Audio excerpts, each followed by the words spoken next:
Welcome in Cartoon World. Today's story is Soni की हत्याचारी और कंजूस सास।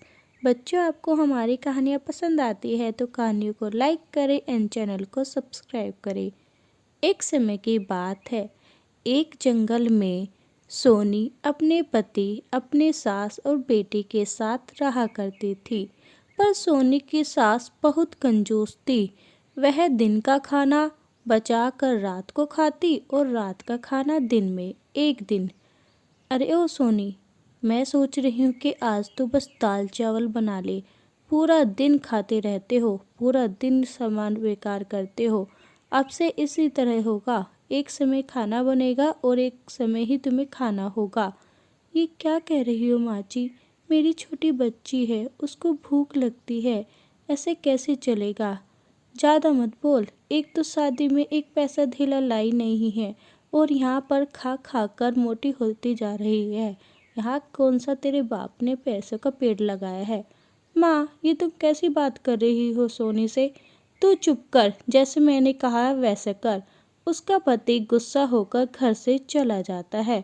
वह सोचता है, मेरी माँ न जाने कैसे मेरे बच्चों के साथ व्यवहार करती है, मैं ये बर्दाश्त नहीं कर सकता। देख ले चुड़ैल, तेरी वजह से मेरा बेटा भूखा ही चला गया। ना तो मुझसे जुबान जोरी लड़ाती और ना ही ऐसा होता। माँ जी, मैंने तो कुछ किया ही नहीं, आप ही उल्टा मुझे बोले जाती हो।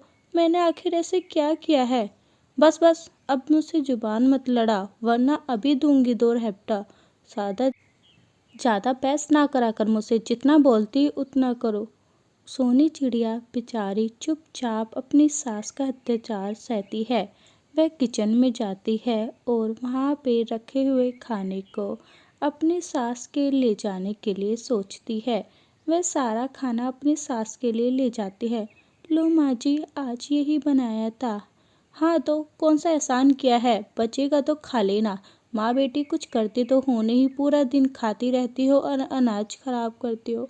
माँ जी, मेरी बेटी को तो मत कहिए, वो तो अभी बच्ची है, आप उसकी दादी हैं, आप उसके साथ ऐसे व्यवहार क्यों करती हो?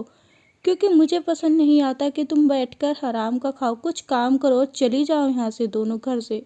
माँ जी, हम कहाँ जाएंगे? इसी तरह से उसकी सास उन दोनों को बहुत परेशान करती है। तभी वहाँ सोनू तोता अपने घर वापस आ जाता है। घर के अंदर सोनी की सास सोनी को खरी खोटी सुनाने में लगी ही हुई थी। तभी वहाँ पर तोता आ जाता है। माँ, बहुत हुआ, तुमने बहुत परेशान कर लिया है मेरी पत्नी और बच्चों को। ना तो तुम उसे दिन में खाने के लिए देती हो, ना ही उन्हें आराम से रहने देती हो।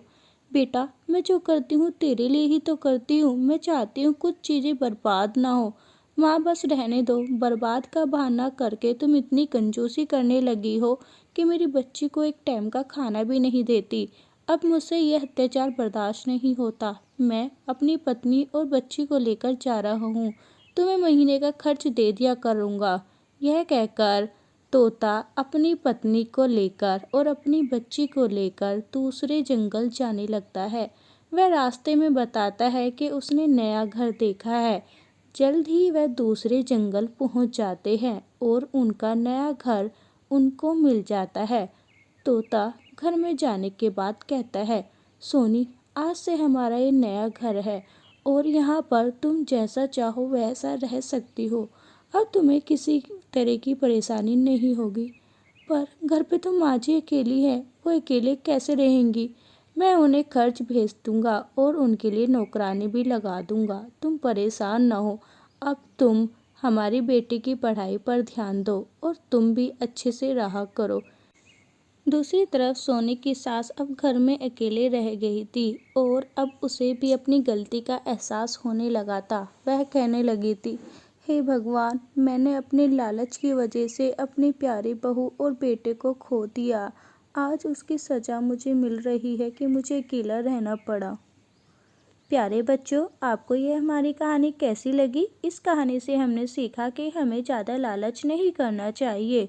जो हमारे पास है उसमें संतुष्ट होना चाहिए। वीडियो आपको अच्छी लगी हो तो वीडियो लाइक करो। चैनल पे पहली बार आए हो तो चैनल को जल्दी से सब्सक्राइब करो ऐसी ही प्यारी प्यारी वीडियो देखने के लिए।